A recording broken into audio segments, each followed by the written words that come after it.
Welcome to Politically Incorrect with Shankar, Aiyar and Swapan Dasgupta, the show that gets you the sharpest political analysis served up with an irreverent twist. Well, this week the gloves came off as Mamata Banerjee's ties with the Congress hit an all-time low. She accused them of targeting her party workers. She even accused them of joining hands with the left against her. It's the latest acrimonious chapter in a series of skirmishes that's seen Mamata Banerjee accusing the centre of arrogance, even of unilateralism. Her attack on the Lokayukta provision of the Lokpal bill also became a rallying point for other parties and a deeply embarrassing moment for the government. But the larger question we're asking tonight is whether this standoff could be avoided and whether the centre is in fact dismissive of state concerns. Mani, if I can begin with you. Arrogance by the centre or a bit of muscle flexing by Mamata Banerjee? I think principally muscle flexing. You see, the characteristic of coalition politics, and we are now into coalition governments for the last 20 years. In fact, most of the audience here has never known an Indian Union government that was run by one single party.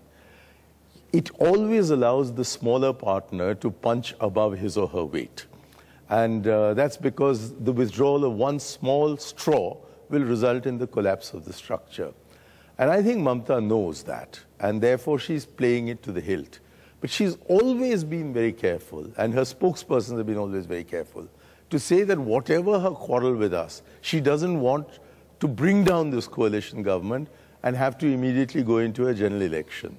So, having been, as I am, a founder member of the Trinamool Congress, and having seen the manner in which she is able to get her crowds together and become a major political force, her rhetoric will always be several decibels higher than Dr. Manmohan Singh's. So I don't think anything that she is saying really signals a desire to move out of Delhi or to have another general election. But yes, she would like to get as much as she can out of it. So Mamata Banerjee's bark worse than her bite?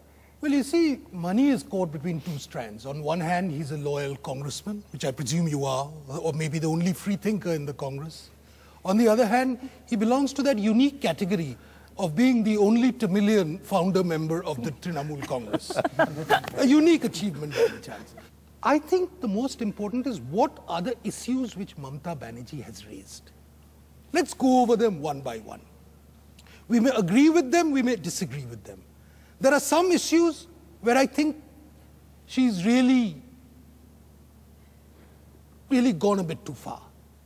On the question of petrol prices, for example, when she insists on that, on them remaining put at a certain level, pegged at a certain level, I think she's going beyond her brief. But on the other issues, whether it's on the communal violence bill, whether it's on the Lokayukta issue, whether it's on the Tista waters issue, I think she has a very, very solid case, which is she is questioning the very assumption of imperial Delhi. You know, the States Reorganization Committee in 1956 had a very curious phrase to use.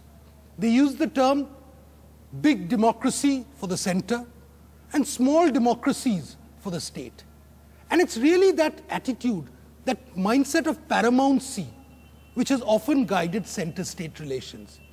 And Mamata Banerjee has articulated some of these concerns. Now you can say, Tista waters issue, it's a foreign policy, and foreign policy it belongs to the state.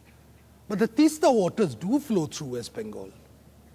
So you cannot really have any agreement with some sort of a perfunctory consultation. Manmohan Singh goes for a day and among other things, just says, oh, you know, there is this Tista waters to be done. And Mamata says, yes, there is the Tista waters to be done. And then sends a Babu to meet her. That's not the way to do it. Why should the center design the Lokayukt proposals for the states? That's for the states to do.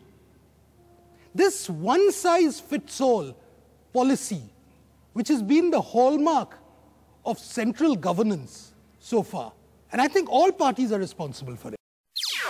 NDTV's cricket app, Android and iPhone, fastest scorecard, special analysis, and much more. Download free. ndtv.com/apps.